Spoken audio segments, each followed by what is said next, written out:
네, 더 나은 내일의 전략을 준비하기 위해서 오늘장 간단하게 좀 정리해보도록 하겠습니다. 오늘의 키워드 4가지로 또 꼽아봤습니다. 자, 트로이카. 예, 오늘 잘 나갔습니다. 증권, 건설, 금융 잘 나갔고요. 자동차 관련주들은 현대차가 상승 반전에 성공하긴 했지만 나머지 3인방 있죠. 기아차, 현대모비스 이제 1% 이상 떨어졌습니다. 자동차는 과연 어떻게 흘러갈지 궁금합니다. 호텔신라, 코스피 시작에서 단연 돋보이는 상승세 나타냈었는데요. 오늘 장중에 6% 넘게 오르기도 했습니다. 6거래일 연속해서 상승하고 있는 호텔신라이고요. 1분기에 실적이 좋아질 것이다 라는 기대감이 몰리고 있습니다. 방상주는요. 북한에 대한 이슈 때문에 오늘 시장에서 좀 부각이 됐습니다. 북한이 다음 달 중순쯤에 그 광명성 3호 인공위성을 탑재한 광명성 3호 그 로켓을 발사한다는 이슈에 또 부각됐던 하루였는데요. 자, 오늘에 대한 정리 간단하게 해보고요. 내일장을 위한 전략 세워드리도록 하겠습니다.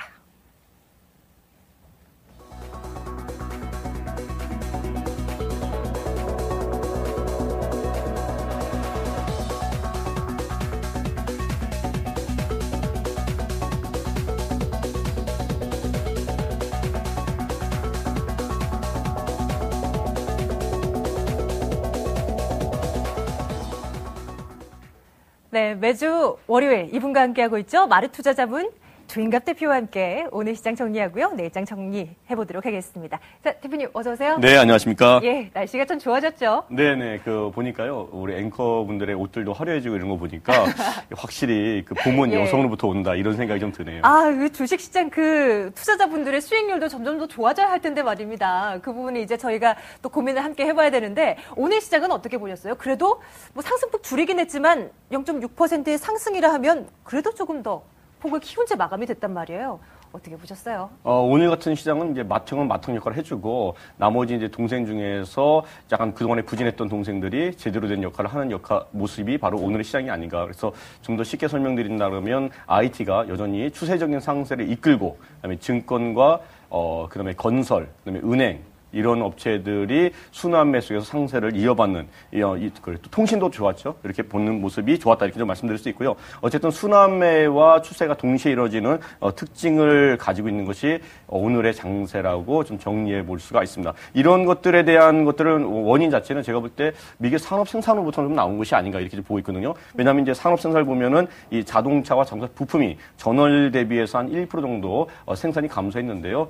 건설 자재 쪽은 전월 대비해서 한 1.1% 증가하면서 이 새로운 순환매하는 데 있어서 모멘텀을 제공했다. 이렇게 좀 말씀드릴 수가 있습니다. 그리고 그런 것들을 국내 시장이 다른 어느 것보다도 많이 좀 선방하는 모습이 오늘의 모습이었다고 한번 정리해 볼 수가 있습니다. 예, 뭐 IT가 여전히 잘 나가고 있고요. 순환매 양상이 뭐 짙다고 하지만은 정말 오늘 만약에 이 종목을 사버리면 내일도 오르게 될지 이 부분이 참 고민이 됩니다. 뭐 달리는 말에 올라타기도 참 걱정스럽기도 하고요. 그렇다고 떨어진 종목을 고르자니 또 이것도 아닌 것 같거든요. 트로이카주 좀 볼게요. 예. 저 어떻게 보십니까? 계속 잘 나갈 것 같으세요? 일단 단기적으로는 긍정적으로 좀 봐야 되는 게 맞지 않는가 이렇게 말씀드릴 수 있고요. 트로이카가 오늘 이제 3가지였는데 첫 번째가 이제 은행 쪽이었고요. 그다음에 두 번째가 증권이었고요. 세 번째가 건설 쪽이었는데 건설 쪽은 우리가 지난주에도 간단히 좀 얘기 나눈 것처럼 해외 수주에 대한 내용이 주가의 모멘텀 또는 캐탈리스트가 될 수 있는데 그런 면에서는 이제 지난주에 말씀드렸던 그런 해외 수주권, 뭐 중동발이라든지 유럽발 관련된 특히 이제 중동발 관련된 수주가 본격화되면서 대표적인 업체인 뭐 삼성 엔지니어링이라든지 아니면 현대건설, 대림산업이 말씀 지난주였는데 오르기는 오늘 오르는 약간 좀 템포가 좀 한 주 빨랐던 그런 아쉬움이 좀 있지만 그런 모습이 좀 보였다고 말씀드릴 수가 있고요. 그리고 은행주 같은 경우는 이제 경기가 순환매에서 경기 회복되면 대표적으로 두 가지 효과가 나타나는데 일단은 기존의 기업의 어떤 충당금 쌓았던 거 있지 않습니까? 이것들이 다시 환입되면서 기존에 적자로 쌓였던 부분이 흑자로 돌아서는 부분이 있고요. 두 번째로는 이렇게 경기 회복되면은 은행들이 쌓을 충당금 자체가 감소한다는 측면에서 어닝이 굉장히 또 실적이라고 그러죠. 실적이 굉장히 좀 좋아질 수 있는 여지가 있다. 이렇게 좀 말씀드릴 수 있고요. 전반적으로 이제 시장 자체가 2050포인트까지 육박함에 따라서 이 증권주에 대한 기대감들도 한껏 높았고 유동성 랠리가 이어진다면 증권을 통한 이익들이 좀 더 올라갈 수 있다는 가능성 때문에 증권 자체도 두 번째로 많이 올랐다고 말씀드릴 수 있고요. 그다음에 이제 그러다 보니까 이제 이렇게 세 가지 건설, 은행, 증권이 전반적으로 트렌드 자체가 좀 개선되면서 순환매에서 대표적인 수혜주가 됐다. 그러면 이런 트렌드가 단기간에 꺾일 수 있느냐? 저는 그렇지는 보지는 않습니다. 전반적으로 경기 흐름 자체는 예. 개선이 확실시 되고 있고요. 단지 속도적인 면에서는 아직 논의가 많죠. 왜냐하면 기대만큼 속도가 빨리 개선되고 있지는 않거든요. 단지 이제 회복되는 그림만 그려주고 있지. 어쨌든 그런 측면하고 그다음에 그러면서 유동성 랠리가 전개되는 것들 그리고 수주 자체, 해외 수주 자체는 뭐 건설 쪽이죠. 단기간에 이루어지는 것이 아니라 장기적 개념에 따라서 3월이나 4월까지 이어질 가능성이 커서 그런 것들을 전반적으로 고려한다면 이 트로이카의 단기적 상승은 좀 더 이어질 수 있다고 말씀드릴 수가 있습니다. 자동차도 들어볼게요. 전망은 참 좋은데요. 주가를 보면 그 긍정적인 전망을 반영을 참 못하고 있는 것 같아요. 현대차, 기아차, 현대모비스 차트를 쫙 펼쳐놓고 보면은 거의 4, 5개월 정도는 박스권 움직임이 좀 짙거든요. 이게 기술적인 조정에 들어갔다라고 보기에는 좀 뭔가 석양자는 부분도 있고요. 뭔가 뚜렷한 모멘텀이 없는 이상은 좀 지금과 같은 분위기가 더 이어질 것 같은 느낌도 들어요. 그럼 어떻게 봐야 될까요? 네 가지로 정리해 볼 수가 있는데요. 이 네 가지에는 이제 단기적인 것과 그다음에 중기 또는 장기적인 것이 있는데요. 첫 번째 가장적인 장기적 그림에서 본다면 이제 비즈니스 사이클 상으로서 자동차가 한 2년 정도 호황을 하면요. 예. 1년 정도는 쉬는 특성이 있었는데 자동차가 2010년, 2011년도에 굉장히 좋았다. 좋았죠. 주가적인 측면에서. 그런 측면에선 장기적 그림에서는 상승 랠리가 이어지고 추세적인 상승인데 이게 너무 2년 동안 빨리 달리다 보니까 단기적으로 볼 때는 한 3개월, 4개월 볼 때는 좀 쉬는 모습을 보이고 있다. 이렇게 말씀드릴 수 있습니다. 하지만 시기열값을 좀 더 높인다 본다면 여전히 자동차의 본질적 가치, 숫자적인 측면에서는 개선되고 있고 이익 가치도 개선되고 있는 것이 현재의 흐름이다. 단지 그것들을 주가가 2010년과 2011년에 너무 선반영에 따라서 주가 자체는 조금 쉬는 것처럼 보이는 모습이다. 하지만 본질적 가치에서는 이게 성장이라든가 수익의 그 개선되는 모습은 여전히 변함이 없다고 좀 말씀드릴 수 있고요. 그럼 왜 이렇게 기술적 조정이라든가 장기적 쉬고 있느냐? 이런 것도 한 세 가지 정도 정리해 볼 수 있는데요. 네 가지에서 이제 그 나머지 세 가지죠. 첫 번째가 뭐냐면 이 엔화가 좀 약세라는 것. 따라서 그동안에 자동차가 좀 좋았는데 엔화 약세면 일본 자동차들의 경쟁력이 부각되면서 그렇죠. 실제로 훼손되지 않지만 자동차주, 현대차나 기아차들의 판매가 좀 더 낮아질 수 있다. 이러한 심리적인 우려감, 실질적 우려감이냐? 그건 아닌데 심리적인 우려감이 좋을 때 반영되어서 주가가 조금 더 조정받는 거라 말씀드릴 수 있고요. 세 번째로는 이제 미국 조지아 공장에서 지난 주말에 그 기아차 납품업체죠. 이 대한솔루션이라는 업체가 화재가 발생했습니다. 그러면서 단기적으로 기아차의 생산 캐파가 좀 준다는 것들 이런 것이 단기적으로 나오면서 기술적 조정의 빌미를 제공했다 이렇게 말씀드릴 수 있고요. 마지막 네 번째는요. 좀 전에 이 방송 전에도 언급된 것 같은데요. 이 지배구조의 이슈가 좀 불거진 거고 있는 것이 아닌가. 그래서 현대차가 이러한 모습들은 2010년에도 정몽구 회장님, 그러니까 MK라고 그러죠. MK분의 지배구조를 안착시키면서 한번 했었는데 이거 10년 지난 지금도 다시 좀 반복되는 모습이 약간 좀 시장에서 나타나고 있다. 그래서 예를 들어서 현대모비스 계열 밑에 있는 위아의 지분을 좀 팔아서 다른 쪽 하이스코 쪽의 거를 넘겨받는 이런 모습이 있는데 결국 그 그림이 무엇이냐면은 이 지배구조 관련된 모습이 아닌가. 그렇다면 지배구조에서 상승 좀 도움이 될 수 있는 쪽, 그다음에 유리한 쪽의 주가들은 좀 오르고 그렇지 못한 업체들이라든가 그렇지 못한 기업들은 좀 빠지는 모습들. 따라서 이러한 이 거버넌스적인 모습이 10년 전에 나타났는데 이번에도 나타나면서 그것들에 대한 방향을 못 잡는 기관들이 좀 예의주시하면서 관망하고 있는 것이 현재의 국면이라고 네 가지로 정리해 볼 수가 있습니다. 뭐 그렇게 된다면 어쨌거나 긴 흐름에서는 여전히 자동차주 전망은 좋긴 한데 단기적인 상승은 보기 어렵다라고 해석해도 되겠네요. 단기적으로는 조정 가능성이 충분히 있고요. 조금 더 나올 수 있다? 예, 조금 더 나올 수 있고요. 이런 그림 자체가 좀 더 확실하게 정해져야지만이 추세적인 상승을 좀 이어갈 수 있다 이렇게 말씀드릴 수 있고요. 2000년도에도 2001년부터 2010년까지 보면 2009년까지 봐도요. 트렌드 자체가 예를 들어서 제가 처음 현대차 자동차 할 때는 13,000원이었던 주가가요. 보통 주가 3,000원이었고요. 근데 이제 그게 30만 원까지 온 거였는데 근데 2002년에 보면은 2002년, 2003년에 보면은 5만 원까지 간 주가가 3만 원까지 빠지는 모습이 있습니다. 단기적으로 볼 때는 거의 반토막까지 났는데요. 그럼 추세적으로 그게 꺾였냐? 그건 아니었거든요. 추세적인 상승이 이어졌지만 이러한 경기 전반적인 그림이라든가 아니면 개별적 요인들이 불거질 때 이 급등한 주가가 다시 돌아오는 모습들 이런 것들은 10년 그러면 과거 10년치를 보더라도 언제든지 나타나는 형국이었다. 그리고 그런 흐름과 지금이 조금 좀 비슷한 면들이 한두 가지가 있습니다. 그게 말씀드린 것처럼 지배구조의 문제라든가 네. 경기 순환이 들 때 첫 번째 먼저 은행이 돌고 금융이 돌고 그다음에 제조업 돌 때 그 사이클이 저희가 지금 교통에 있는 것들 뭐 이런 것들 감안하면 충분히 그런 개연성이 있음에 따라서 예. 좀 더 지켜보시는 모습. 하지만 장기적인 그림 자체는 여전히 본질적 가치는 좋다. 이렇게 좀 정리해 볼 수가 있는 거죠. 예. 자, 글로벌 경제 일정 확인해 보시고요. 내일장에 대한 전략 세우도록 하겠습니다.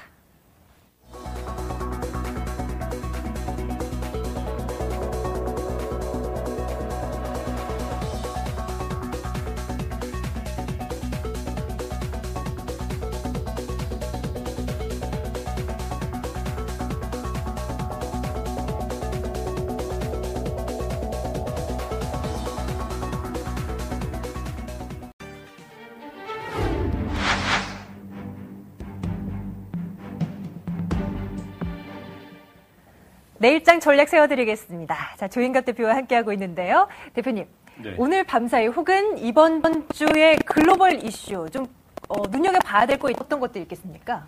주로 이제 미국에서는 주택 관련된 지표들이 좀 많이 나오고요. 유럽에서는 이제 PMI 지수하고요. 네. 이런 생산자 관련된 지수들이 좀 많이 나온다. 이렇게 좀 말씀드릴 수 있어서요. 이런 내용들이 나오면서 글로벌 또는 국내 증시의 변동성 요인들이 조금 더 커질 수 있다. 특히 이제 국내 시장 자체도 뭐 2050선에 육박함에 따라서 만약에 이런 요인들 중에서 우리가 예상치 못했던 또는 우리가 기대한 것보다 낮게 나올 경우에, 예상치보다 낮게 나올 경우에, 시장의 실적 조정은 언제든지 발생될 수 있는 상황이, 금주의 상황이라고 정리해 볼 수가 있습니다. 예상보다 좋지 않게 나온다. 예상으로는 일단 모두 뭐 괜찮을 것이다라고 예견되고 있는 거죠? 그렇습니다. 일단은 고용지표가 미국을 먼저 보면요. 고용지표가 굉장히 좋게 나왔기 때문에 이 고용을 통해서 이 소비가 살아나면서 주택도 일정 부분 개선되는 모습이 좀 나오는 것이 아닌가 이렇게 좀 기대를 하고 있고요. 그런 네. 측면에서 금주에 발표되는 주택 관련된 지표들은 전반적으로 미국의 경기가 회복되는 모습을 보여주는 식으로 나올 것이라는 것이 지금 일반적인 애널리스트라든가 이코노미스트들의 생각으로 지금 예상이 되고 있습니다. 예. 우리 주식시장 좀 볼게요. 2050선 안착이 참 쉽지가 않아요. 오늘 이제 마감 종가는 2047로 장이 마치는 모습인데 2050선을 뚫기 위해서는 좀 어떤 모멘텀들이 필요할지 좀 어떻게 보세요? 현재로서는 여전히 유동성 장세로 볼 수 있고요. 오늘도 예. 이제 외국인들이 한 300억 조금 넘게 산데도 불구하고 시장이 플러스를 보였거든요. 그런 측면에서는 여전히 주도권 자체는 환매가 이루어지는 국내나 개인적인 분들보다는 이 외국인을 통해서 이루어질 가능성이 크고요. 그런 측면에서 이제 양적 완화에 대한 기대감도 여전히 있고, 그다음에 유럽의 어떤 자금에 대한 유동성 랠리도, 자금을 풀어주면서 나타나는 유동성 랠리도 여전히 기대할 만하다. 그런 측면에서는 2050이나 2100전까지는요 유동성 랠리로 갈 가능성이 크고요. 그러면서 이제 2100선이 넘었으면은 이제 3월 말이라든가 4월 초가 될 텐데요. 그러면서 주요 기업들의 실적이 발표되는데 그 실적들이 시장의 기대치에 부합한다 그러면 추가적인 상승 랠리 이어갈 것으로 봅니다. 따라서 단기적으로 2050선 정도는 기준선이라 보기엔 좀 어렵고요. 예. 유동성 장세의 연장선 국면이 있는 것이 2050선 전후라고 말씀드릴 수가 있습니다. 예. 자동차 앞서서 살펴봤는데 자동차는 들어보니까 그래도 조금 긴 시각에서 투자를 해야 되겠다라는 생각이 좀 들고요. 트로이카주, 금융건설, 증권 같은 경우는 추가적인 상승이 가능하겠지만 그 폭은 좀 크지는 않을 것 같다라는 생각을 듭니다. 그렇게 된다면 좀 단기간의 관점에서 투자자들이 좀 수익률을 난 좀 내고 싶다 한다면 어떤 것들 봐야 됩니까? 단기적으로 볼 때는 이제 말씀드린 건 가장 핵심적인 주도주를 할 필요가 있는데요. 주도 자체가 좀 IT, 전기전자에 있어서요. 예. 이 삼성전자의 핸드폰 관련된 지금 실적이 시장에서 계속해서 업데이트가 되고 있는데 굉장히 좀 좋아지는 쪽으로 지금 얘기가 되고 있습니다. 지난주도 간단히 언급한 것처럼 삼성전자의 1분기 실적 자체가 지금 시장에서는 47조 원 정도 매출이요. 전후로 예상이 되고 있고요. 예. 그다음에 이 영업이익 같은 경우는 5조를 넘어선다는 것들이 지금 기대치가 부각되고 있는데 예. 있습니다. 그 가운데서 이제 핸드폰의 이익이 절반을 넘었을 가능성이 크고 심지어는 뭐 한 70%까지 핸드폰에서 이익이 나온다. 스마트폰에서 이런 얘기가 지금 되고 있거든요. 그렇다 그러면 IT, 특히 핸드폰에 관련된 핸드셋에 관련된 그쪽 부품에 좀 더 관심을 가지고 접근하시는 게 좋고요.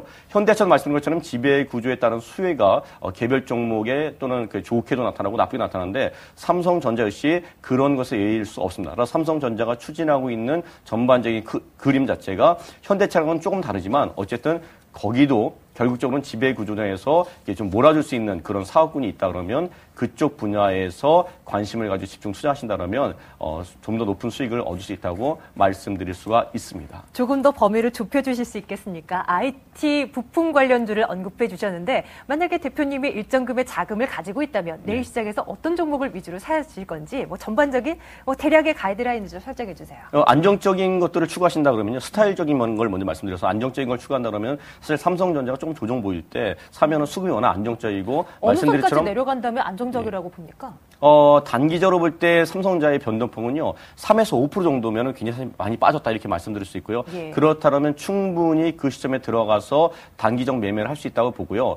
대신에 이제 안정적이라는 말 자체는 수익률적인 면에서도 여전히 안정적이기 때문에 높은 고수익은 좀 어렵습니다. 그런 측면에서 리스크를 건다 그럼 리스크를 좀 높일 수 있다 그러면요. 삼성전기라든가 삼성 SDI라든가 이런 또는 제일모직이라든가 이런 쪽으로 또는 제일기획 이런 쪽으로 해서 좀 넓히셔도 괜찮고요. 그리고 어차피 이제 삼성도 여전히 그 자녀분들을 통한 이재용 씨라든가 예. 이부진 씨라든가 이서진 통해서 지배 교조가 이루어지기 때문에 최근에 이제 홀테슬라 실적도 자녀 배분수가 좋아지고 있습니다. 예. 그런 측면에 보면 내수가 살아나고 있고 그다음에 자녀의 지배구조 안착 속에서 수혜주로 부각되기 때문에 그런 것도 결국은 삼성전자의 넓은 의미에서 보면 수혜주로 분류할 수 있는 것이 아닌가. 좁은 의미는 아니겠지만요. 예. 그렇다 그러면 관심을 갖고 접근하는 것도 나쁘지 않다고 말씀드릴 수가 있습니다. 하지만 좀 단기적으로 많이 오르긴 했죠. 호텔신라 같은 경우는요. 내수주적인 영향은요. 지금 시장 자체가 새롭게 좀 기업 역사를 좀 와서 쓰는 것도 있고요. 두 번째는 실적 자체도 1분기 실적이 좀 굉장히 좋아지는 것이 아닌가. 외국인들이